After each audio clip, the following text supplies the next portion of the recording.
Welcome back. I hope you all really enjoyed your lunch and are now very awake to continue the rest of the conference. It is now my pleasure to introduce the first panel of today's conference. Which approach is more effective in curbing drug abuse, punishment or incentive? Is the state powerless against the growing wave of drug abuse?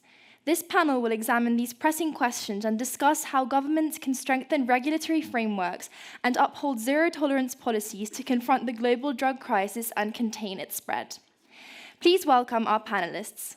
Carlton Brick, lecturer in sociology at the University of the West of Scotland, Stuart Derbyshire, associate professor of psychology at the National University of Singapore, René Nehring, editor-in-chief of the Preußische Allgemeine Zeitung, Géza Sebestyén, head of the Center for Economic Policy at MCC, Mónica Serrano, professor of international relations at the Colegio de México, and Ralph Schoellhammer, head of the Center for Applied History and IR Theory at MCC. All right, thank you very much. I already have to play a little game. Can I ask the two gentlemen of... No, wait, it's fine. I'm so sorry. So you can see the names of everybody in case you want to Google them and find out more about the professional and personal lives. So that the name is above their heads. This is a summit on the issue of drugs and drug abuse, but I do hope that everybody is well caffeinated after lunch, because this is one of the drugs that we do actually permit here. The other drug we permit is wine, but that will follow in the evening. So I think everything is well organized. I run a very tight ship on this panel, meaning that I'll give every one of you 5 minutes for your introductory remark. We have a very, very diverse panel, different views from politics to psychology to science. So I think this is really a great way to look at the issue at hand from many different angles. And Dr. Brick, I would like to start with you, if that is okay. That's fine. Yes, All right. Thank you. Just a little bit of background about me. I'm a sociologist. I'm not an epidemiologist. I'm not involved in drug addiction services. So I'm come from this issue from a particularly kind of political, sociological background. And I work in Scotland, and Scotland is the European leader in drug deaths in Europe. It currently kills, or drugs kill, approximately 280 addicts a year per 1 million of population. That's 3 times the level of England and Wales combined. And I began a couple of years ago, I began to try and interrogate why Scotland, which is culturally and sociologically very similar, if not the same as its close neighbours, England and Wales, why it was such an outlier. Why was it killing? Why was it a European leader, if not a world leader, in the tragedy of drugs deaths? And what I began to kind of realize, and this is perhaps where I'm going to say something a little bit different from the kind of what the panel and what the topic of the panel is about, because I actually think in Scotland particularly, as an example, government policy has become a driver of drug deaths. What we have in Scotland is a political elite that have become wedded to harm reduction as ideology. Not harm reduction as a form of treatment, but harm reduction as an ideology. And what has happened is that addiction is no longer perceived to be a social problem as such, but the problem is represented as society as a problem for the addict. So we have NGOs in Scotland, such as the Scottish Drugs Forum, who are the key harm reduction NGO in Scotland, who influence and shape Scottish drug policy, who now consider the idea that an addict should recover as a form of discrimination, on a par with racism and sexism. So we have an increasingly a political elite that have become wedded to a kind of dogmatic ideology that has begun to problematize very important narratives around addiction, abstinence, and recovery. The social consequences for this, from a kind of sociological perspective, I think are kind of very dangerous in the sense that not just for the addicts themselves, who remain addicts and as addicts die addicts, but also kind of broader sociological kind of the types of societies that we want to see ourselves live in. This isn't unique to Scotland. I don't think it's particularly unique to the Great Britain, but it's certainly a trend that has begun to creep into kind of Western democratic liberal societies, is that there's been a kind of creep, a concept creep, where addiction, the idea of addiction, becomes used to describe increasingly more numbers of kind of social forms of behavior. So we're addicted to social media, we're addicted to television, we're addicted to sex, we're addicted to pornography. So addiction has become a dominant narrative through which we are increasingly invited to validate and identify with. And what this narrative does, it kind of decouples us from our kind of subject, our nature as kind of agents of individuals who are able to impact the world and shape the world. So we've become kind of neutralized. So these kind of narratives of vulnerability, these kind of pathologized forms of identity, become ways in which new relationships become developed between states and their citizenship. And I think that's kind of what is going on. So whilst I take on board kind of the excellent discussions that were had this morning, there are broader sociological trends that are bound up in the drugs issue, and in particular, the way in which addiction, which drug addiction is a kind of prime example, becomes a way through which states, political elites, expert elites begin to relate to broader society and broader citizens. So increasingly we become not citizens of society, but patients of society. We become not agents of our own choice. We become kind of victims of circumstance. And that's a very, very dangerous narrative to go along with. It has increasingly kind of corrosive and dangerous consequences, because basically it dislocates us from ourselves, our communities, but also dislocates us from the elites who are making policies over ourselves. It deactivates us as a demos. So one of the key things that I'm developing through my research is that the relationship between kind of drug narratives, narratives of addiction, harm reduction as ideology, and its democratic consequences. So we increasingly have kind of political elites who are unaccountable, Western liberal political elites who become increasingly unaccountable to the demos, become wedded to unaccountable ideas, and those ideas have tragic consequences because they become so wedded to them as dogmas that they are killing their own citizens. And we'll get into those ideas in the discussion, okay. Because as I said, I have to run a tight ship. I've had to run a tight ship time-wise, but I think that got everybody's attention. Before I forget, you can via the Slido app or Slido.com, you can submit questions, and we're always looking for the most provocative and most insightful questions during the Q&A at this panel. So please feel free if you feel provoked or if you feel that something is unresolved or anything pops to your mind. Just go on Slido.com and you can submit your questions, and we will ask them in the Q&A section. Professor Derbyshire, the floor is yours. 5 minutes. Yes, I got it. Thank you very much. So yeah, thanks for the invitation to join this important discussion.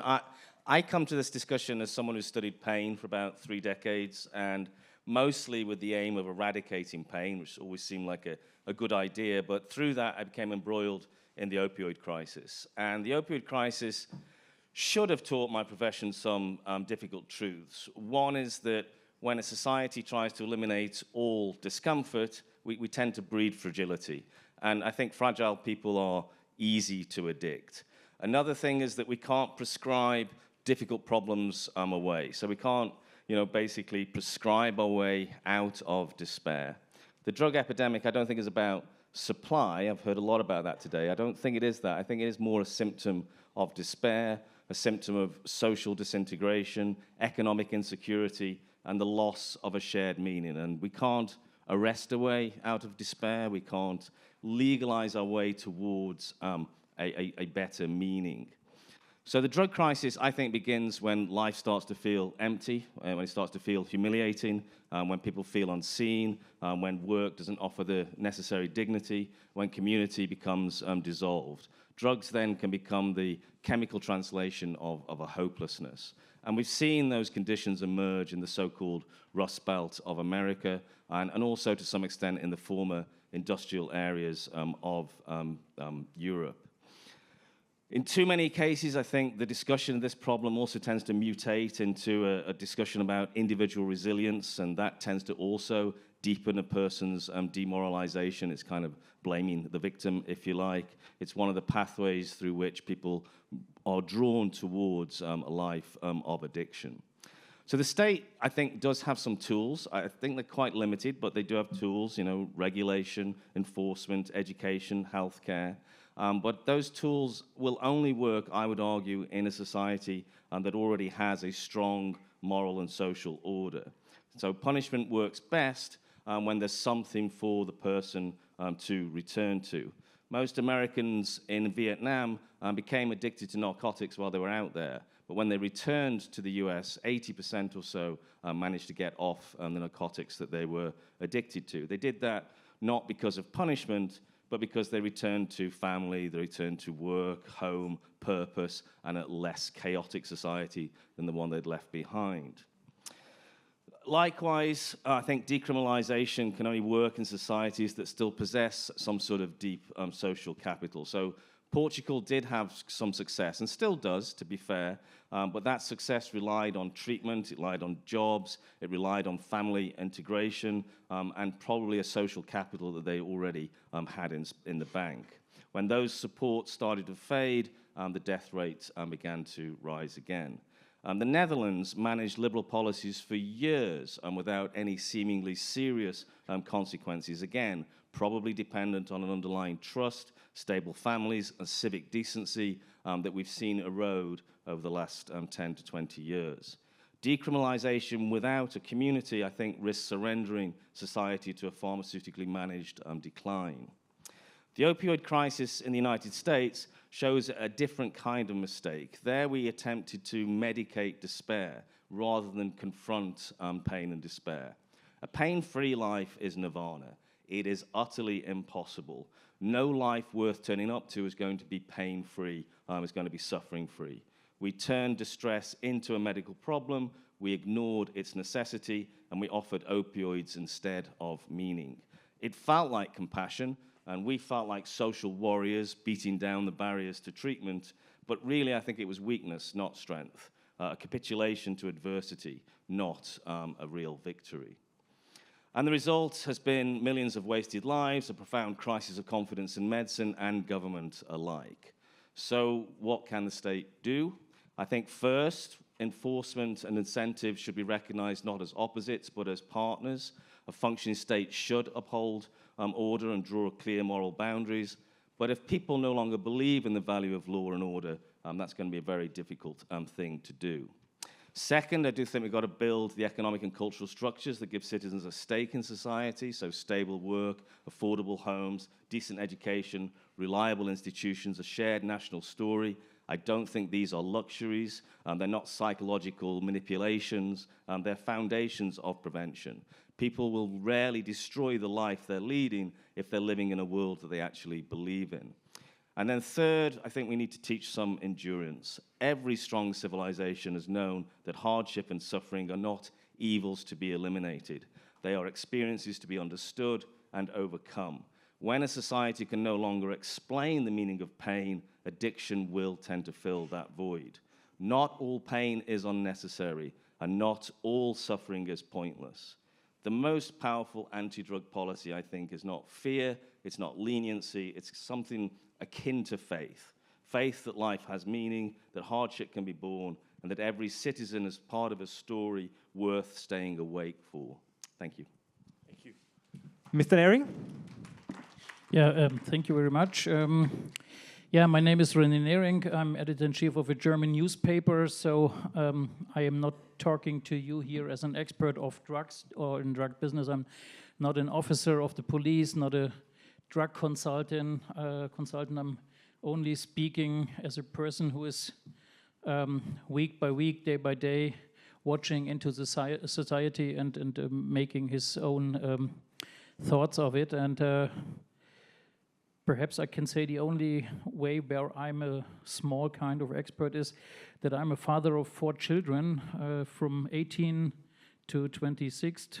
26 or 18 is the youngest and 26 the oldest daughter. And this is really shocking. I live near Berlin. In fact, it's like Berlin's a suburb. It is really shocking to see that in almost every party you can get drugs. Like in my youth, you can get chocolate or a Coke or something else. So it's really, really shocking. It's absolutely, yeah, there's no hiding about it. They show it and they consume it, and not my children, of course, but if you look into the friends, at the friends, it's very shocking. So, and I'd like to talk with you a little bit about the consequences of the legalization of cannabis in Germany. You may have heard that until the end of March 2024, this consumption was officially forbidden, and our then traffic light coalition, red, social democratic, yellow, liberals, and green party, they decided to legalize cannabis, and not from the beginning of the law, but from the moment where they decided to legalize cannabis consumption, you could directly see activities by the narcotic mafia gangs. They came from the Netherlands to North Rhine-Westphalia, which is the biggest federal country in Germany, and they tortured other gangs, and they tried to make their claims, and they directly knew, okay, there's a huge market for us, and so we can really see that there was no, even before the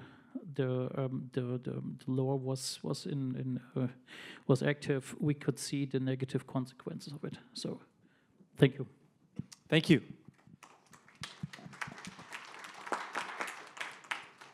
Géza? Thank you very much, Ralph, and I'm happy to be here in this panel. It's really an honor. We have heard some very important macro perspectives of the problem. I'm an economist. I decided to have a micro level perspective. So let's imagine that our future self is sending us a postcard which says that, dear present me, thanks for all the good decisions you made in your life. And we can also imagine the opposite, which is in a lot of cases the usual case, that our future self is sending us a postcard that asks us why we did all the things we have done. And the problem, if we look at this from a micro perspective, the problem is that humans widely over-discount future harm. So if we look at future harm, we think that we can avoid it somehow. Everybody else is affected, but not us. It's a problem of the others, or they will deal with the problem when we'll get there. But right now, I want to be happy. I want to enjoy the party, drink a wine, smoke a cigarette, and have some drugs. It's not me, but about a fictitious person. And behavioral science calls this hyperbolic discounting, which is about the fact that if we have 2 choices, we can get, let's say, 100 euro today, or 200 euro tomorrow. In most of the cases, we take the 100 euro today because we want to have the good things right now, and later we will see what will happen. But this is not only unique for humans. In the animal kingdom, the situation is totally the same. It was researched many, many times that if you take pigeons and they can have a small meal right now or a little bit bigger a little bit later, they will pick the small meal today. Or also squirrels, when they are under stress, they can eat their entire stash, and then they obviously will have some problems in the winter. And the problem with drugs is that, yeah, it has, everyone knows, it has negative consequences on the health of the individual, but the biggest problem, in my opinion, is that it has very negative consequences on the society itself, on others, on the family members, on the employer's situation, on the healthcare as well. So if you look at how we decide, how we humans decide, the situation is the same for smoking as well, that yeah, we want to have that cigarette, and obviously we can't quit any time, so we will quit in a week. We have a stressful week. We have to get over this week somehow, but we will quit for sure. It's very easy, and we will do it. But if we meet that person 2 weeks later, or maybe this person is ourselves, we still smoke. Because once again, giving up something today, it's very, very hard. This hyperbolic discounting has a lot of other effects as well, like the magnitude effect, that if there is a big future loss, then we try to avoid it, try to not to think about it very, very strongly. Also, we deal with future gains differently than with future losses. So psychology plays a big role here as well. And in my opinion, a good drug policy is trying to prevent us to do harm to ourselves, to do harm to our future self. Because us humans, and once again, animals as well, so this is very, very common. We do make mistakes, and the good system is trying to force us to make good decisions and avoid the social costs of our bad decisions for us and for the others as well. So I hope that after this roundtable, we will have much more information, ideas how we can create a system which can help individuals to send grateful postcards to themselves from the future. Thank you.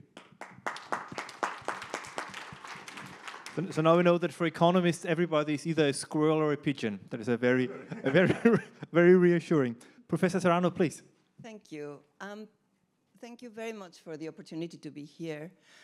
I tend to think of the drug problem in terms of what Peter Reuter referred to as the drug problem, which is a complex problem that entails many, many dimensions that interact in very different and complex ways. So we know from the studies about drugs that they entail high risks, that the risk of addiction for a group trying heroin can be as high as 23%, for a group trying cocaine over a certain period of time could be as high as 15%, and for the new varieties of marijuana, which are, as we've been told before, more potent, the risk can be also significant at around 10%. But some would also argue that the drugs entail benefits, and drugs, some that are prescribed, certainly do so, and there is new research on psychedelics in different kinds of treatments that Stuart may be able to tell us more about. So there is a debate, but we have a century of efforts at prohibiting drugs. We have an international drug control regime that has a long story that would take me over an hour to explain, with some illegal drugs, basically natural drugs, being the object of prohibition from the early days. Opiates, basically morphine and heroin, then cocaine and marijuana. And others considered but heavily resisted by pharmaceutical companies and gradually reined in through efforts from certain countries, including the northern countries. But what we know from the record of over 100 years of these international efforts, as we know also from the efforts in the US at prohibiting alcohol is that expecting to impose strict limits on substances that enjoy demand in society perhaps was not realistic and perhaps was not even particularly wise.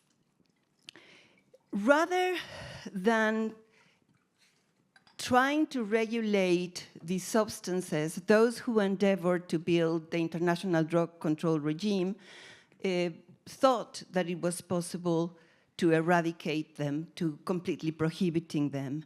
Even though they had the lessons of alcohol prohibition with all the damages that they brought into institutions in the US, demoralizing the police, capturing some police corps, increasing violent homicides in a number of cities, overloading the judiciary. Those who were committed to prohibition in drugs blamed the failure of alcohol prohibition in the US to the lack of an international approach, and thus went on to try to prohibit it internationally. What we have since seen clearly in Latin America is a history in which one substance that was the target of prohibition and became the object of efforts to eradicate it was simply substituted by a new substance, particularly when society was not backing prohibition or when an addicted population was already entrenched. And not only was it failing in the US, in a context in which, according to David Herzog, in the US, there was also a divide with white rural areas becoming customers and having access to the medical system, becoming also patients who received medications which were not particularly or properly regulated.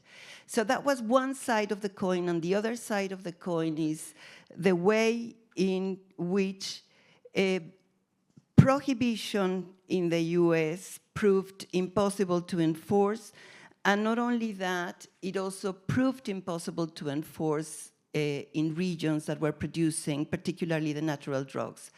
Efforts to stop marijuana being trafficked between Mexico and the US simply shifted the production of marijuana to Colombia, where it was not contaminated by the fertilizers, or not the fertilizers, the herbicides that were used in the campaigns in Mexico.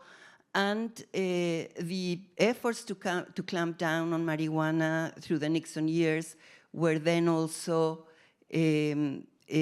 replaced by an increased trafficking in cocaine.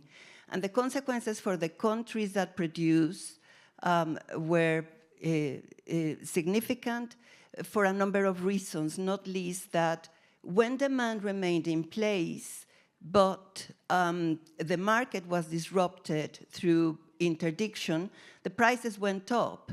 And when prices went up, that attracted new and more ruthless suppliers for a short time. But over time, as we are seeing in Europe, prices went down.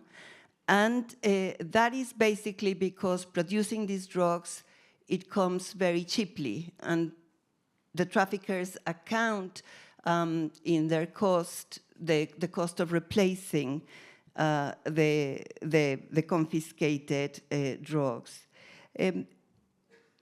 So this is an unending story that has been going on over a year. The last episode is, of course, the fentanyl crisis in the US, which is a completely homemade crisis that was pushed by pharmaceutical companies as they had pushed barbitures before.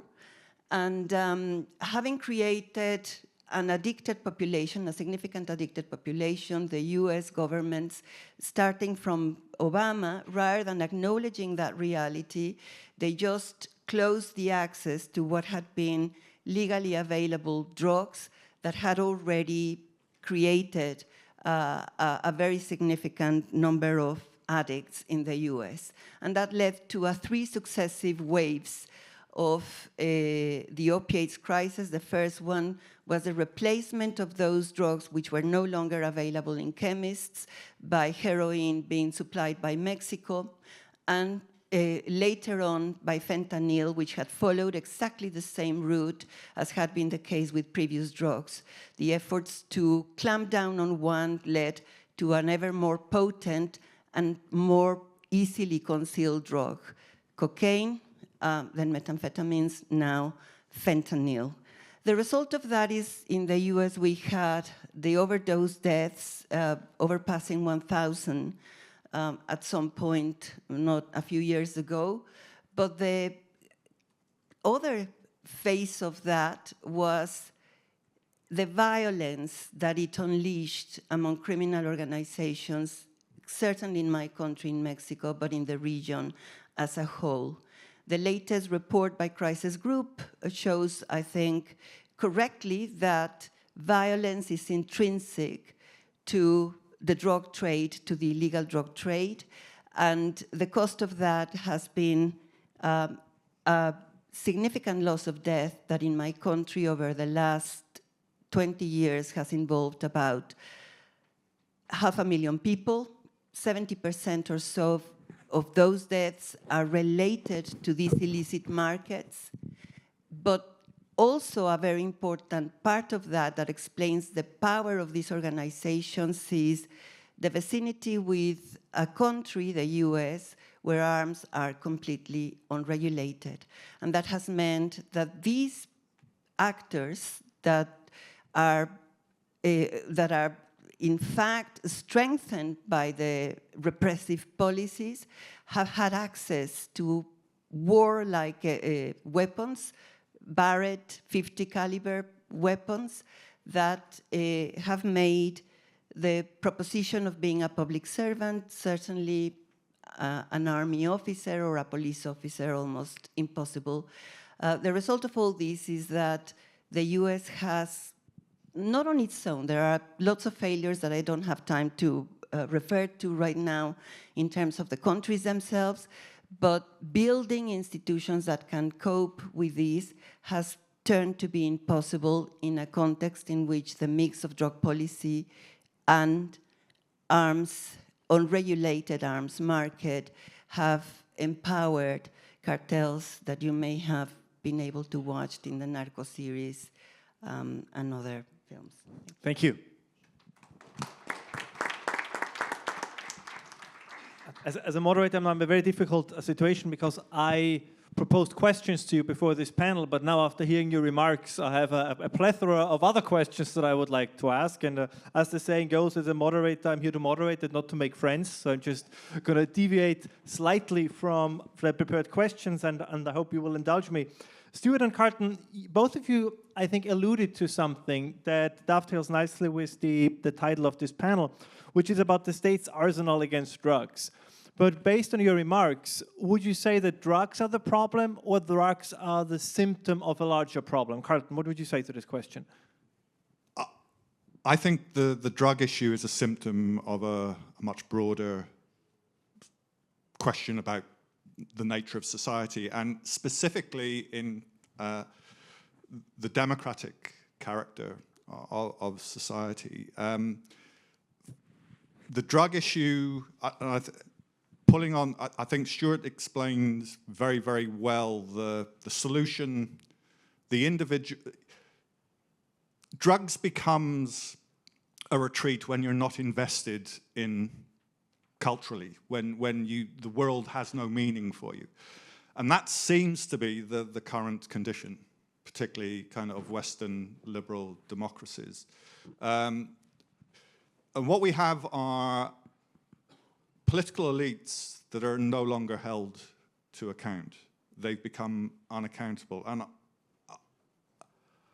And not to beat about the bush, I think kind of what we're seeing in the drugs death crisis, particularly in Scotland, but more broadly in Europe, is what happens when elites become unaccountable. So the issue here for me is not drugs per se, it's the culture that creates both the kind of the problem of drugs, but also these kind of very dangerous ideologically driven responses to the drug problem. Yeah, I mean, I'd endorse a lot of that. I mean, we naively, I think, when the opioid crisis began, we thought as clinicians and as researchers what we were doing was helping people deal with a physical problem. I think it became clear quite quickly, perhaps not quickly enough, that really we were dealing with a more spiritual problem, if you like, that there are areas of America and outside of America where lives are already lost and where people are already trying to escape the life. So the mantra for us was that we give chronic pain patients opioids so they can live the life they want to lead, not to escape the life. But in actual fact, we were giving opioids to people who did want to escape their lives. And when you withdraw their source of opioids, they go looking for it in illicit ways rather than legal ways. And I don't think we can solve that problem through just pulling the levers of enforcement. Enforcement has a role. I'm not against it. I know the law should stand for something and mean something in people's lives. But if that's all you've got, then that will just add further to people's despair and push them further down the hole that they're in. Before I continue the panel, can I ask two quick follow-up questions, which I think would be a good fit? And one is, when we talk about drugs, like on this panel, we speak mostly about very significant drugs, like heroin and fentanyl and opioids. We don't speak about the occasional cigarette and the occasional glass of wine, I hope at least, because otherwise then I have to commit myself. But what about because you also mentioned previously in your remarks about the clinicalization of society. So one of the things that we observe these days is that whether it's young kids or easily diagnosed with attention deficit disorders, but also when people have symptoms of depression, when they lose a loved one or something and they get antidepressants or something. Do you think that falls also into the category of the drug problem, or is that a separate issue? I think that is the drug problem. Is the medicalization of particularly adolescence and childhood. It's a tragic irony that and I suppose this is the sociological point that I'm trying to make, that the drugs addiction crisis is a reflection of a broader medicalization of society and of life, where we tolerate the medication of young children as a substitute for adult discipline. That's the problem here. So kind of adult authority has given way to medicine. And to me, that's the real drug crisis, is the way in which we now, without question, use medical phrases, medical terminology, and physical medical products to substitute for what are human problems around authority, around belonging, around meaning, and basically disciplining and socializing young people. We too readily turn to the pill to solve what are actually social breakdown in adult authority, really. Yeah, again, I would very much endorse that. I mean, I can't walk across my campus now without seeing at least half a dozen posters telling people, that if you're stressed, it's okay. If all you managed to do today was get out of bed, that's okay. If you need to talk to somebody, go and talk to somebody. Go get counseling. Are you anxious? Are you depressed? And we are, I think, destroying young people. We have a well-being day twice a year at my university, and that day is the day that you can lie in bed or go on holiday or whatever you want. I'm not against the day off, but the message that sends to young people is that being at university, studying, being in classes is bad for you. And also for faculty, doing your job, lecturing people, holding them to account is bad for you and bad for them, so we shouldn't do this. What an insane message to give young people. The default assumption used to be that, yes, university is hard, but you will survive it and you will get through it and you'll come out of it better. Now the default assumption seems to be that you will not survive it, you will be stressed out by it, and you will need help to get through it. We are annihilating young people's mental health, and it's no wonder they're turning to chemical solutions for their problems. So, René, you are a keen observer of German politics for decades now, and you spoke already in your introductory remarks about Germany's cannabis problem. Now, if you dive a little deeper into the political side of this, because I think what we have now unpacked a bit is that there is an ideological side to this, right, an acceptance side. So why was it that in Germany, particularly the left of center parties, were so keen on the legalization of drugs? Was it driven by just goodwill or kind of the desire to feel good, or was there an ideological background as well? I guess, or it's obviously that it's because of a cultural background of them. This is a part of their cultural DNA since the 1970s, and yeah. So this is the short version, and yeah, it's the short answer of your question. So it's part of the DNA and of the left and green parties. Yeah. So. But would you, if you would be an advisor to the current government, would you advise them to revoke the policy changes that were made under the previous government? Yeah, absolutely. Because we have, see a lot of negative consequences, and I think that has such negative consequences like the liberalization of drugs should not be allowed. So. Of course, you just spoke on the experiences with the prohibition in the United States. So, and of course, alcohol, and you spoke about smoking is a completely different problem. But in Germany, we till spring 2024 did not have such huge problems with cannabis. So. We can really say there is a clear consequence of a clear act of governments, and so I'm sure if you can remove the step and or take it back, so there would also be a clear consequence of such a step, and so yeah, and the other thing is that we should take this on as a cultural struggle or even a cultural war. So we should not longer allow to say that using drugs is cool or is funny. Yeah. As I already told you, I saw young guys in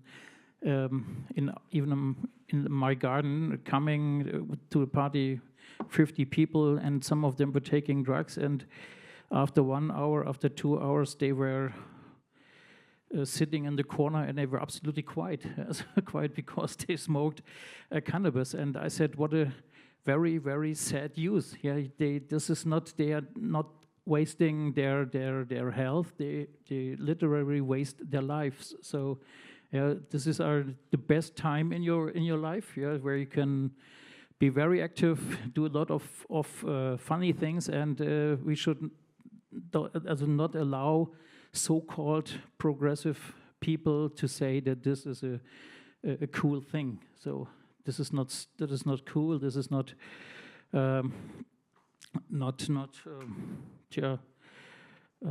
progressive. This is just a crime. Géza, you're an economist, so you don't care about all these ideological, philosophical, moral questions. For you, it's all about costs, benefit, and incentives. So tell us about the costs, tell us about the benefits, and to put a little bit of a provocative end to my question, I mean, what's so bad about feeling good? Nothing. I want to answer this part first, and I also would like to come back to what Stuart and Carlton has said, because it's very important in my opinion that I totally agree with you that drugs are a symptom of a much larger problem, a spiritual problem, and especially young people feel that life is not offering them good choices or a bright future, meaning, belonging, whatever.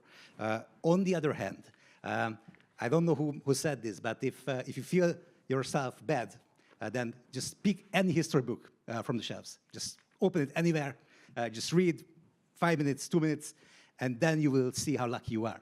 Okay, so if I look at my life, for example, and I compare my life with the life of my parents, My parents envy my life because of several reasons. You know, Hungary was communist when they were my age, so obviously they had a much harder life. If I look at the life of my kids, I envy their life because they have a much better father. No, my father was great, but they have very easy life in a lot of regards. If I would look at my grandparents, they would envy my parents actually, and I'm completely sure if I would look at grand whatever parents, they would envy their kids. They would think that their kids are having a better life, and I think that the reason for this paradox that according to any objective measure, kids today have a much better life, much better chances than kids anywhere in history. I actually blame the Mexican TV series. Sorry, the Brazilian ones. But I really think that you know, the TV series and online media and social media is guilty because you know, when I was younger, we were watching a TV series, and in every Brazil soap opera, they were living in a huge house. They visited the capital of the city or the capital of the country every week. They had nice cars, and nobody was working. Nobody was. You never saw anybody working. So I also watched the Dallas, of course. People were drinking all the time, but nobody was working. And I think that the problem is that if I look at my kids, for example, they are looking at social media, at Facebook, at Instagram, at other social media platforms, and it seems that everybody else is having a great life. So they just enjoy the party. They are here today in another part of the world tomorrow, and they always in sunshine, and everybody is happy. So I think that the core problem is this, and obviously this has to be solved. So I totally agree that this is a big problem, and if you want to deal with the drug problem, then we have to deal with this problem as well. I don't know how we can solve it. I'm an economist, I can talk about this for a long time, but I cannot solve it, unfortunately. But on the other hand, I really think that if we think about the drugs and the economic consequences of drug use, then the negative economic consequences are really huge. So if you look at any study, they estimate the negative economic consequences somewhere between 1 to 4% of the GDP, which is a very significant figure. And they usually don't look at generational negative effects. But there are a lot of studies if somebody is an addict, then the kid of this person has much higher mortality rates, has a much worse life, lower academic results. So obviously there is a negative generation effect as well on the next generation, and maybe even further. So there are a lot of studies about transgenerational negative effects. So obviously I think that that the negative effects actually, if you would really look at the future on an infinite horizon, are really huge. And because of that, we have to deal with that somehow. And obviously, every study which is analyzing the effect of regulation or policy actions on the situation is looking at one aspect of the problem. But if you know, I'm an economist, I'm in finance, so if we would calculate all the total costs and the present value of all the future costs of this problem, then yeah, there should be, we should find a solution for this problem as well. For the other problem too, obviously, but for this problem as well. All right, Mónica, you are a professor in Mexico. So I think it is fair to say that in Latin America, but particularly in Mexico as well, drugs and the cartels has always been a key factor also in the economy, but I guess also in social life. So based on what Mexican governments are trying currently and what they're trying to accomplish in the past, how would you describe their policy approaches to deal with the drug issue? Yeah. Well, we haven't always had cartels. The cartels started in Colombia in the 1980s, and I can tell you the story of Mexico very briefly. Over a century, Mexico started exporting opiates after opiates were prohibited in the US, and some Chinese people came down to Mexico, and that created the opportunity once it was prohibited in the US to supply those who were still demanding in the US. Marijuana the same. The big market came up in the 60s, 70s with those returning from Vietnam and the hippie revolution. And then there was the Nixon war, which basically clamped down. And the result of that clampdown was the spread of a number of families that had been engaged in this business in the north of the country throughout the country. And that was the beginning of stronger organizations that went then ready to catch the cocaine market when the cartels in Colombia were clamped down in the early 1980s and the shift of cocaine was pushed onto Mexico's territory. But this is the story of enforcement leading to ever more powerful actors and organizations, which are now being trained in Ukraine to use drones, that travel through Colombia, Mexico, Ecuador, and buy the arms they want in the US, and mine fields. Drugs may be a reflection of a larger social economic problem or an expression of a cultural shift. But the fact is that these drugs are either supplied by illegal actors or legal actors. And in both cases, what you have is an option of having regulated markets or unregulated markets. In the case of legal drugs, legally supplied drugs, I think what it's a discussion is the different mixes and the different options from harm reduction to treatment to prevention to some sort of restrictions. And the fact is that in illegal markets, you are basically talking of unregulated markets. The state, by prohibiting, is renouncing its power to regulate. And what happens is that when the forces of enforcement, international enforcement, are activated, you create the conditions for what we who study these dynamics call the balloon effect, by which the market moved. It moved from Turkey to Mexico in a matter of 1.5 years, when Mexico, having supplied only 10% of the US heroin market in the early 70s, in less than a year and a half was supplying 80%. These are powerful markets. So when countries decide among different options, including decriminalization or legalization, they are considering these pressures. And I wonder whether Germany was facing more dangerous drugs, and that was part of the consideration. It may have just been a political standing, but you have the case of Uruguay, a very enlightened country, one of the most stable democracies in the region, that took the decision to decriminalize marijuana because they knew the market of cocaine was moving through their port to Europe. And they enlisted the most enlightened experts, including Alex Stevenson, who then decided, on the basis of what we were discussing before, okay, we need to release a space for this government to have capacity to respond, and we cannot control the flow of cocaine. Let's create some space by decriminalizing marijuana. They just didn't give up any control.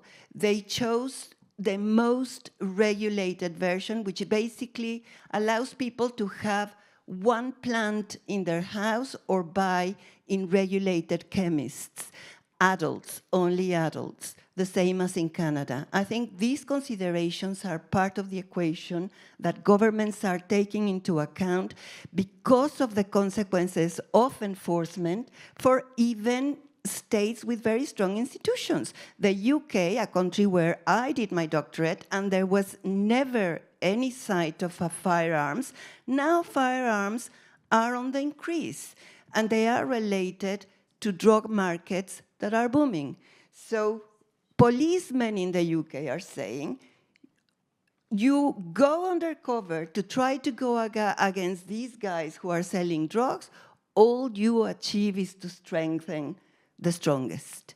So in domestic markets as well as in international markets, there is, I think, the trade-off of enforcement. I agree with Stuart that one cannot give up enforcement altogether, but enforcement in countries like Mexico, Colombia, or Latin America that do not have strong institutions to start with is an impossible proposition, because illicit markets that are unregulated create the conditions for what we discussed, I think, yesterday. They create the conditions, they put not as much money as was mentioned yesterday. I think Peter Reuter has and others have done a lot of research to estimate the value of the US market, and we know that the bulk of the money is made at the retail level. But these are people that still amass significant amount of money, and with that money they can buy governments and institutions. Can I ask you a very quick follow-up question? Because that's probably a very stupid question, so I immediately ask for your forgiveness as well. But when we look at the way in which the drug issue is reported, very often Latin America is reported as the origin country of exports to the United States. What about drug use within Latin America? So are drugs mostly exported, or is it also used in significant numbers domestically? No, it's increasing, and it's becoming a huge problem. Brazil is the second consumer of cocaine. And it's becoming a big problem because the way the organizations, the thing is that then these countries are having to face at the same time domestic and international markets. And just imagine your police having to deal with a domestic problem and at the same time with macro trafficking. It becomes almost impossible. And the way the drug trafficking organizations, because that's the other thing, that enforcement creates the conditions for very violent competition among organizations, and the most powerful are the ones that are likely to prevail. And once they do what they are doing, and they did that in Colombia, but Colombia perhaps was more fortunate than Mexico in that the market was captured by two institutions that became like one entity, the paramilitary and the insurgency. In Mexico, it's groups.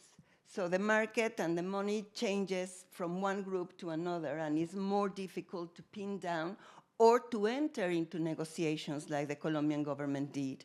So that is what the countries are left with to try to maintain sovereignty, domestic sovereignty, and at the same time face the pressures of the US, which include 20 attacks killing extrajudicially about 80 people. So Carlton, could this mean that maybe it's not so much a matter, let's say, of political philosophy, but of socioeconomic development? That as countries get wealthier, as they get richer, as the middle class is growing, we then encounter a growing part of the population that both has the financial means, but also maybe the desire to indulge in the use of drugs?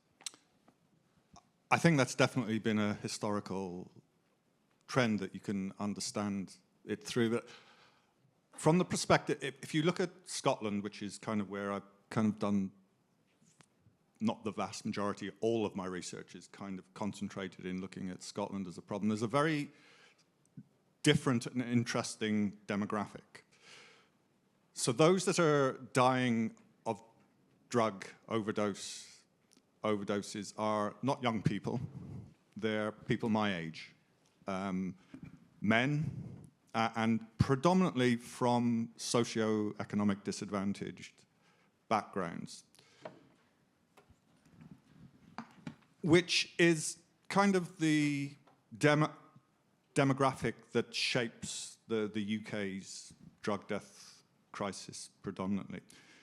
What's interesting about, or what's significant about, it's interesting and significant about the Scottish case is that fentanyl hasn't arrived yet, so it'll be interesting to see over the next few years how that's recorded in having an impact. Over 80% of deaths are caused by opioids. 50% of those are methadone registers in 50% of those deaths. There's a lot of poly drug use as well. Methadone is the drug that the Scottish government gives to addicts to remove them off heroin. So we've got a very dangerous kind of loop that I do take your point about kind of, isn't this just the economic, historical, social development? But we are seeing something very, very different, I think, that is beginning to manifest itself. And I think Scotland is a good example of this, where political elites are beginning to organize around issues such as drugs to, and I don't think this is conscious on their part, but it's very much part of a way of renegotiating a relationship with civil society. And so I come back to the question that the real answer to these problems is a democratic one, is one about holding these elites to account. Now, as a member of society, I enjoy a drink, I smoke occasionally, and in my youth, I dabbled and, you know, which you're supposed to do. However, I think, are we allowed to say that? Are we? No, perhaps not. This is not advice for right, the young in the audience. Just look where you end up if you kind of do that kind of stuff. However, I think we are kind of seeing something that is different, that isn't just the kind of social development of we are seeing kind of political elites, particularly in Western Europe. And I take the points that kind of these, and I'll end on this point. We're talking about kind of global drug epidemic, but I think that we have to remember that the problems don't always express themselves in the same way in different countries, in different cultures. So we have to be culturally specific about the nature of the problem and the potential solutions to the problem. In the kind of Western European Anglo sphere, I think what we are seeing increasingly is that political elites are beginning to organize themselves around issues around addiction, issues around victimology, issues around vulnerability as a way of reconnecting with and recasting their relationship with wider society. And to me, that's the problem here. Mónica mentioned a very interesting point before she spoke about enlightened government, and I think that's a very, very interesting point. Now, Stuart, you live and work in Singapore, if I'm not mistaken, and I think many people would say that the government of Singapore is a very enlightened government. Now, what is their approach towards drugs, both use and trade? I'm not sure I've ever heard anybody suggest that Singapore government is enlightened exactly, but let me... So then I have to copyright this one. Yeah. Singapore is a very interesting place for sure. So fewer than 3% of people in Singapore claim to have ever used drugs in their life. And if you look at the HIV transmission data, about 2% of all the HIV was by used dirty needles. Like these numbers are incredibly small. Like most countries would kill for those kinds of numbers. So how did Singapore pull this off? And it's a very unusual extreme case. So Singapore came to existence against its own will. That's never happened, I don't think, anywhere else. They got thrown out of Malaysia. The SIA is for Singapore, but they decided after a few months they didn't want to be united with Singapore, and so Singapore was forced into independence. 2 million people, a little bit less, no water, no farms, no resources, not much of a manufacturing base, just a port, a real existential crisis. And Lee Kuan Yew, who was the then Prime Minister of Singapore, made the decision that the one thing he couldn't cope with was any kind of corruption of the government or of the people. And so drug policy became extremely draconian. Like you could be executed for possession. You were executed for bringing marijuana into Singapore. The foreign press said, you won't really do this. So, there's a YouTube video of him saying this, that, I hung the first one.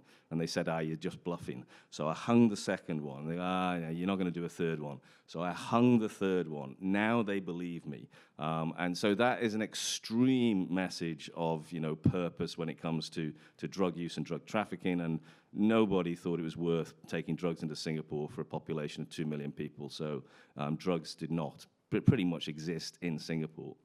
But I don't think it was just fear. It's also that nation-building thing. They were in a precarious position. They did have to pull together. They did have major structural problems to resolve: housing, plumbing, education. The whole works. the funny fact, the International Toilet Society is headquartered in Singapore because in the 1960s, hardly anybody had an indoor toilet. They were still pooping in the street. And they decided that this is something we must resolve, and they did resolve it in the early 1980s, and they became, you know, champions of toileting. And the headquarters of the Toilet Society is in Singapore.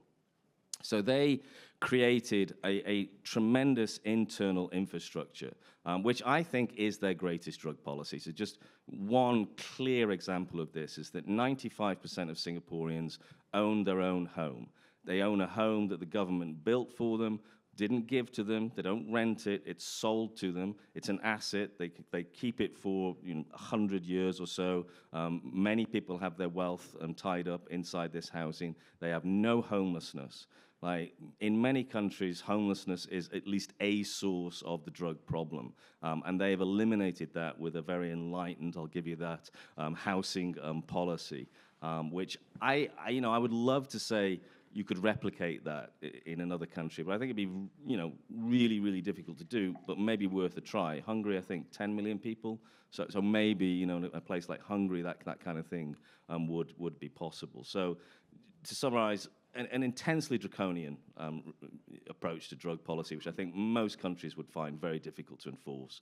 You'd have a proper war on your hands if you did that. And also a very pragmatic approach to social policy to solve all the problems that they face. Final point, it's not like Singapore is some sort of haven. They are not having any babies. Their fertility rate is well under 1. They're going to go extinct if they don't solve this problem. Within 4 or 5 years, they'll be in reverse population. And that clearly shows that there's some underlying issues that Singapore has not resolved. So if at the next pub quiz the question comes up, where's the headquarters of the International Toilet Society? It's in Singapore. I think that's the kind of knowledge how you start a conversation. René, what do you think? Do you think you could replicate Singaporean policies in Germany, or do you think the German people would not be takers of this?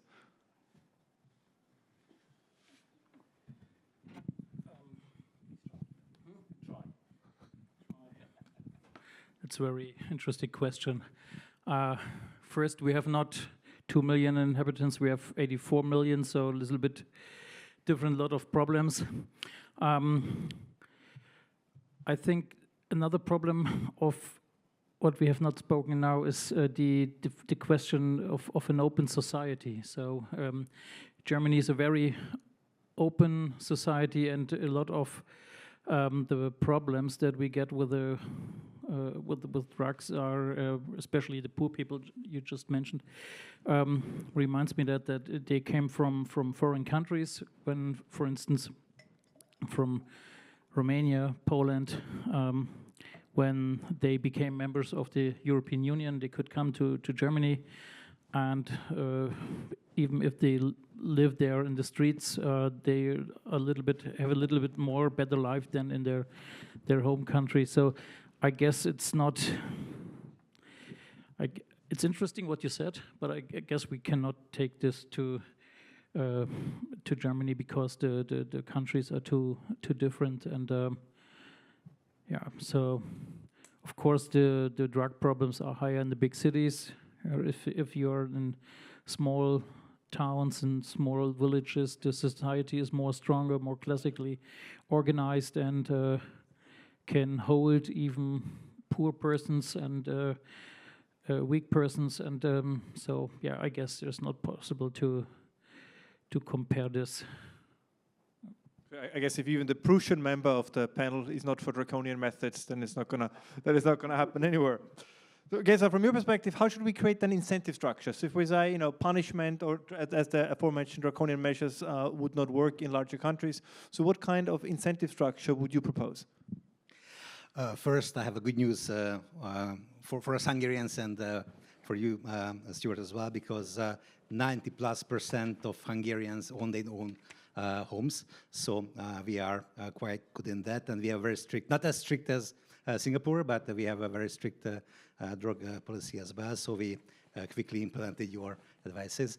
Thank you for them. Mónica, you have mentioned that there are some countries in in South America which are not having strong institutions, and because of that it's hard to deal with the drug problem. And I think this also gives us an insight into the long-term strategies. My first degree is a mathematician, and one of my favorite examples is the water lily problem. So if you have water lilies, and let's assume that they double every day, and let's suppose that on day number 100, the whole lake is covered by them. On one day before, the half of the lake was covered, but on the 90th day, it's hard for you to find any water lilies because the number is so small. And I think that if we talk about what you have very vividly told us, that if we have strong cartels, if we have strong players who are interested in the drug trafficking, drug trade, it's very hard to deal with them. So it's, in my opinion, it's much better to not allow them to grow to this size. So deal with the problem with draconian measures when the problem is small, and then we won't have any problems. And I think it's totally in line with what René has said previously about the situation in Germany as well. In my introductory speech, I was talking about hyperbolic discounting. I think that governments are also using hyperbolic discounting. That you know, if already we said that drug use is free, it's very hard to reverse that because there are some voters which like the present situation. So it's hard to say that okay, yesterday it was free, but right now we prohibit it. So I think it's much easier to stick to one regulation, to stick to one system, not let drugs, don't legalize drugs, and it also helps in this other problem that the players are not growing big enough to create serious problems. And if we look at any economic theory, so how, if we legalize drugs, how would that affect the consumption? Any economic theory says that if you legalize something, or it's easier for the consumer to buy it, then prices will be cheaper. Non-price costs are also lower because you are not stigmatized, you are not afraid that you go to jail or you get prosecuted. It's easier to get the product, maybe it's even advertised. There is marketing behind the product as well. So obviously if you legalize it, then consumption should increase. And also the consumption per person who uses it should increase as well. So more people will use it, and every user will use it more. And if you look at any research in the US, in Canada, anywhere, we see this same pattern. Okay, so when they legalized it, then more people used it, and people used it more frequently. So users used it more frequently as well. And if you think that drug use has any negative socioeconomic or personal consequences, then this pattern is not a good pattern, in my opinion. So legalizing drugs is not the right way to go. And another very important problem is that about its hyperbolic discounting, that we don't understand the long-run negative consequences of our present actions. It's true for everybody. It's true for me as well. It's true for everybody. But for some people, it's even more true. And these studies were really underlining this effect as well, that in one of the studies, I guess it was a US study, they were looking at college students, so students who had a college degree and others who had no college degree. And what was the effect of legalization of their consumption? And it seemed that in both groups, consumption has increased.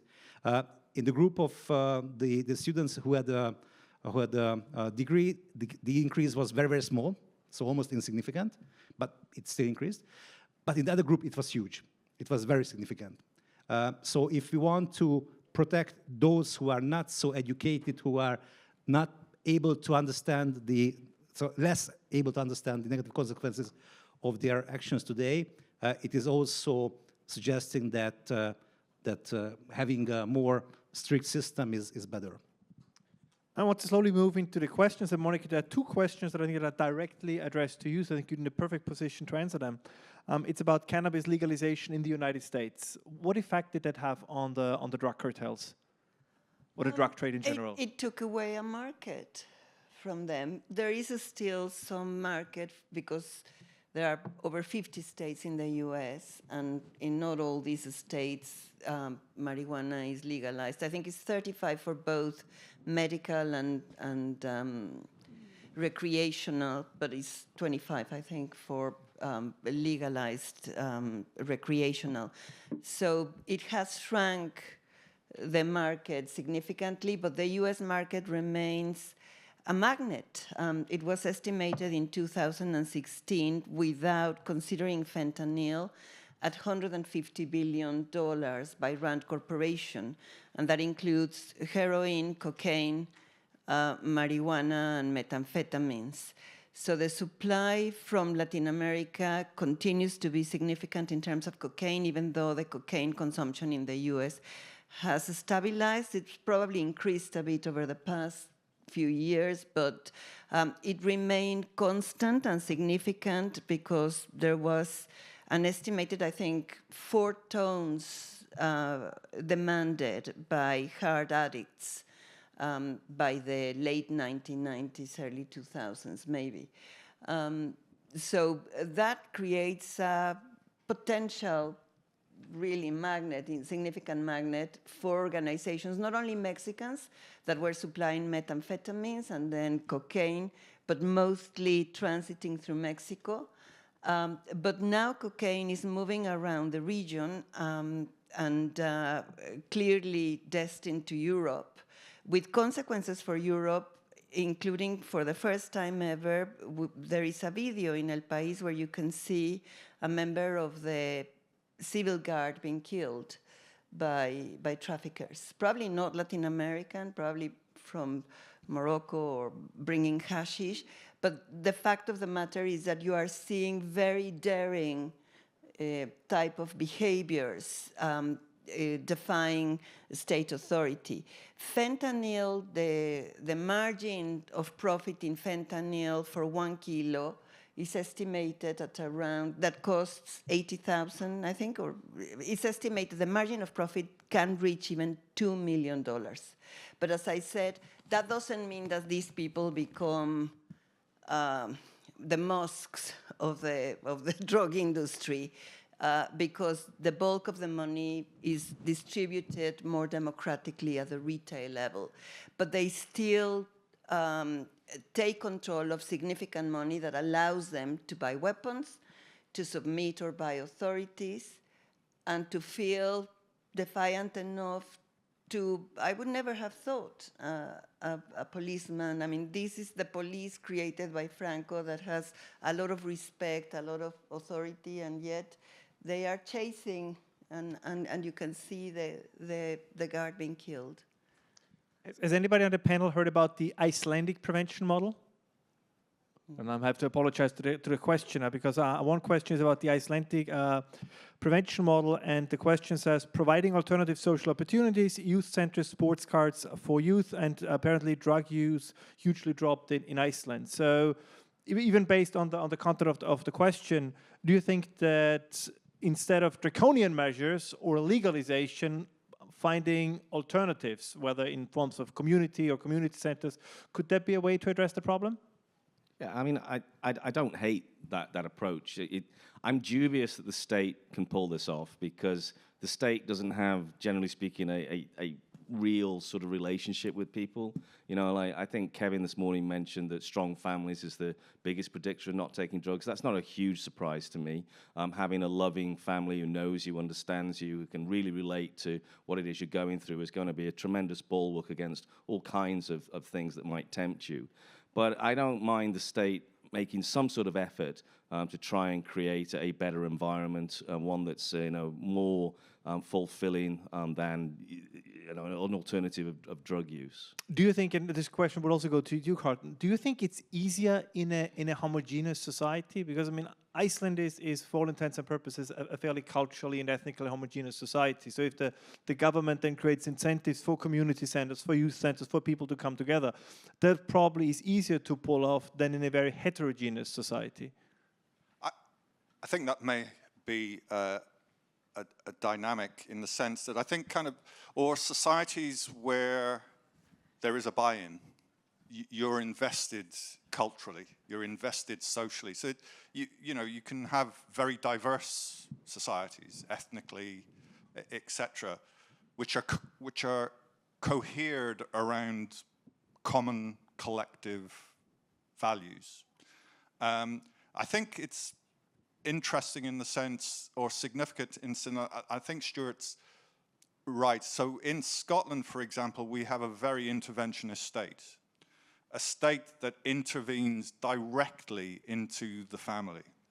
And I think kind of, if you really want to solve the drug problem in Scotland, you get the state out, because it's state intervention that's undermining. So we have, this is the state or the government that tells its teachers, orders its teachers, literally, that they go into a classroom and the idea that a woman has a penis is a legitimate social fact.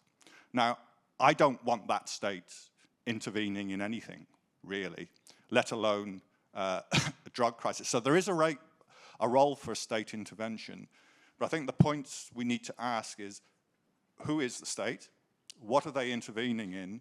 And is that intervention accountable to us? Is it are they shaping societies in the way that we want them to be shaped? And I think the overwhelming, answer to that question, particularly from a kind of Western European sensibility, is not that the state is a driver of this problem and not a solution. That's not to say that the state doesn't have a role to play in other, but where there is a serious democratic deficit, where there is a serious rupture between us, the people, and the societies we want to live in, and the societies that are being forged through these kind of ideological dogmas, I think the state, my response is keep the state out as much as possible. These are fantastic questions. I got a few more, but for one, I would like to do a quick lightning round with all of you. So just give like a 30 seconds to 1 minute answer.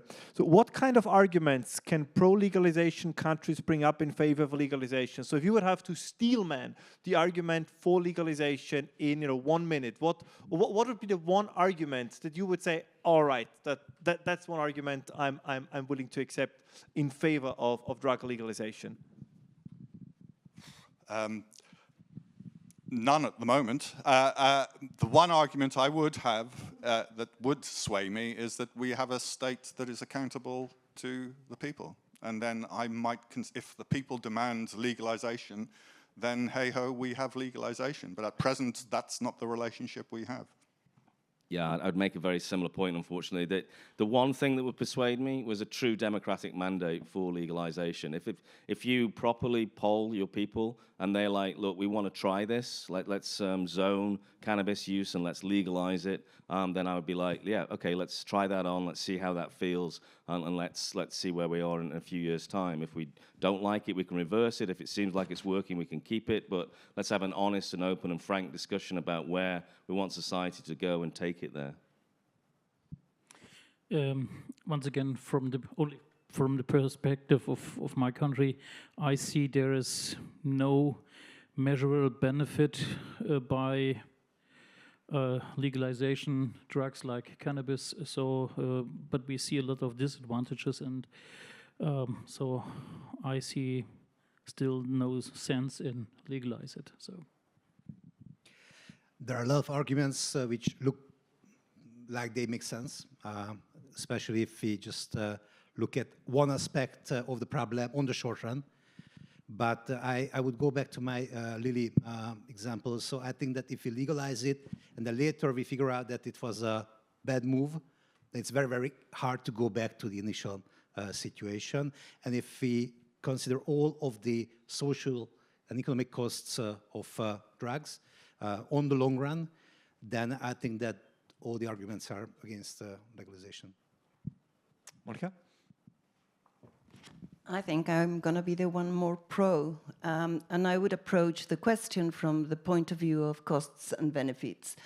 And I've mentioned Uruguay, where the situation was assessed, including what advantages the legalization of marijuana, bringing in a very enlightened regulation model, would create for Uruguayans.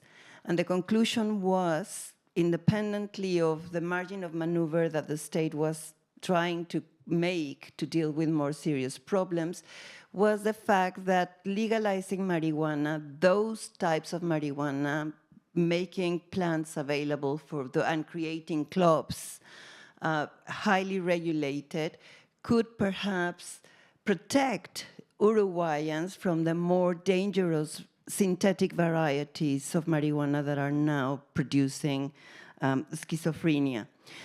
The other approach, which also involves costs and benefits, and that was very clearly present in the decision to legalize alcohol in the US, is the cost to institutions, the viability of institutions. If what is at stake is the corruption of the police, the unviability of the justice system, and of these key authorities for an ordered society, then I think going down the road of some regulated model would be worth considering.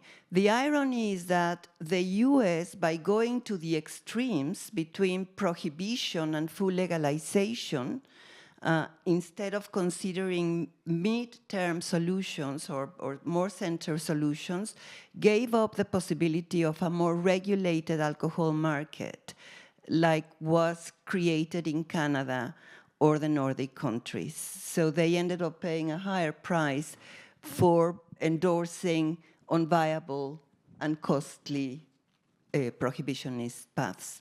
I'm going to go very slightly over time. Two sentence answers, because I think we talked a lot about macro questions on this panel, but maybe to focus a little bit more on the micro question for this last question, which I think is a very good one.